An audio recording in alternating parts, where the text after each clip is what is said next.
No one knew what happened in my life. I never told anyone because I didn't think they would understand. I felt like they wouldn't be able to feel what I went through that day. This past March, my mom got really sick. When she tried to eat food, mainly solids, she would vomit it all up. I asked my mom if she wanted to see the doctor, but she said that she would be fine.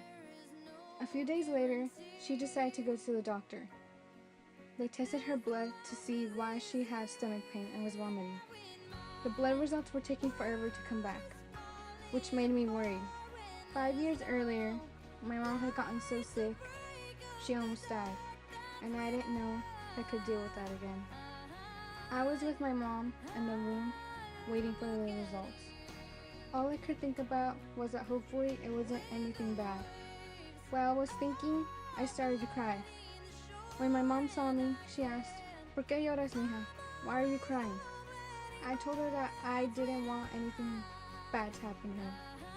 She answered, "No te preocupes, mija. No va a ser nada malo. Sea fuerte. Don't worry, it's not going to be anything bad. Be strong." That's what I hoped for. The doctor said it's probably a stomach flu, so they sent us home. A few days later, my mom said her pain was still the same, yet maybe the pills haven't taken action. Unfortunately, one day my mom's pain still got worse, so we took her to the hospital. They did many tests on her and said it was this, then it was that, now it's this. I was mad and anxious because these doctors told us one thing, then said another thing. All I wanted was my mom to get better and come home. I miss my mom so much because I was used to seeing her sitting in the living room. But this time when I looked, she wasn't there. My house felt empty without my mom. She made her the house bright every day. How many of you love your mom? Of course, all of you.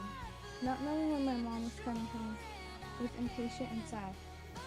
The doctors then said my mother had a disease called achalasia, which is when the esophagus dilates more than usual. They said there was a cure. That was great news. The greater news would be when my mom would be better and home. No one noticed at school that I was saddened because I was always myself. I always had a smile on my face because I was strong, stronger than I thought I was. I was taught to be strong by my mother.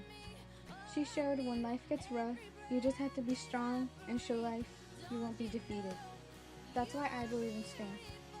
To have strength, you have to think positive and always look on the bright side of situations. Strength is what brought my mom home. Strength is what is pushing my mom through until she gets surgery done. You don't have to be strong alone because there's always going to be people who care about you. Many people visited my mom, which was what made her day brighten. Being strong takes guts, but builds up time after time. Once you gain that strength, it's your choice to use it or back down from it. Just keep in mind, you are always stronger than you think. This, I believe.